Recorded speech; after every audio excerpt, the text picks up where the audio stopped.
నమస్తే. ఒకప్పుడు కేవలం సాఫ్ట్‌వేర్ ఉద్యోగం లేదా కార్పొరేట్ కొలువుంటేనే సమాజంలో గౌరవం, భారీ సంపాదన అనుకునేవాళ్ళం. కానీ ముంబై లాంటి మహానగరాలలో ఒక ఆటో డ్రైవర్ సంపాదన ఇప్పుడు బీటెక్ పూర్తి చేసిన ఫ్రెషర్స్ కంటే రెండింతలు ఎక్కువగా ఉండడం వింటుంటే మనకు తెలియని ఒక కొత్త ఆర్థిక వాస్తవం బయటపడుతోంది. మాజీ investment banker Utkarsh Varma social మీడియాలో పంచుకున్న వివరాలు నెట్టింట సంచలనం సృష్టిస్తున్నాయి.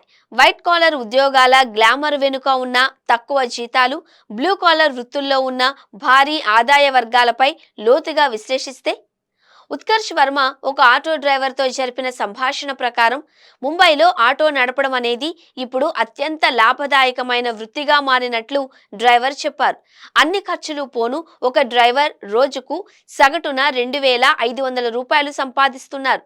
కష్టపడి పనిచేసే డ్రైవర్ నెలకు 75,000 వరకు ఇంటికి తీసుకుని వెళ్ళగలడు. కొంతమంది చురుకైన డ్రైవర్లు నెలకు ఏకంగా 1,00,000 మార్కును కూడా అందుకుంటూ ఉండగా కనీస సంపాదన 60,000కు తక్కువ కాకుండా ఉంటోంది అని ఆయన చెప్పారు. ముంబైలో ఒక ఫ్రెషర్ అంటే తాజాగా గ్రాడ్యుయేట్ అయిన సగటు ప్రారంభ జీతం సుమారు 30,000 మాత్రమే ఉంటుంది. అంటే ఒక ఇంజనీర్ సంపాదన కంటే ఆటో డ్రైవర్ సంపాదన రెట్టింపు కంటే ఎక్కువగా ఉంది.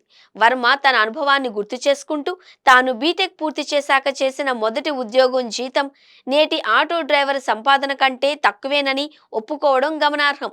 ఇది చదువుకున్న వారికి దక్కుతున్న జీతాలపై ఆందోళన కలిగిస్తోంది. ఆటో డ్రైవింగ్ అనేది కేవలం డ్రైవింగ్కే పరిమితమంటే పొరపాటే.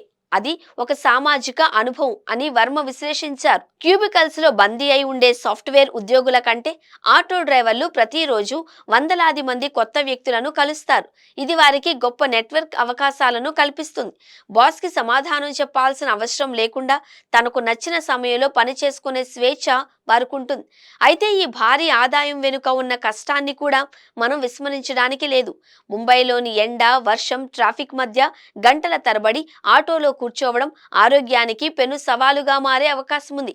ఏసీ ఆఫీసుల్లో ఉండే సౌకర్యం ఇక్కడ ఉండదు.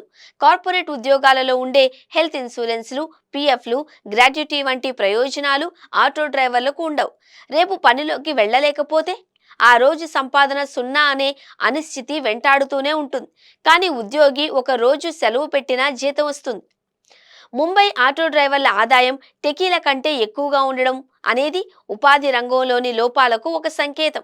అయితే ప్రతి వృత్తికి దాని సొంత లాభ నష్టాలు ఉంటాయి. కేవలం అంకెలను చూసి ఆకర్షితులు కాకుండా అందులో ఉన్న శారీరక శ్రమను కూడా గుర్తించాలి. ఒకరికి ఆఫీస్ ఏసీలో కూర్చుని పని చేయడం నచ్చవచ్చు. మరొకరికి రోడ్లపై స్వేచ్ఛగా తిరుగుతూ సంపాదించడం ఇష్టం ఉండవచ్చు. చివరికి ఏ వృత్తిలో ఉన్నా సంతృప్తికరమైన ఆదాయం ఉండడమే ముఖ్యం.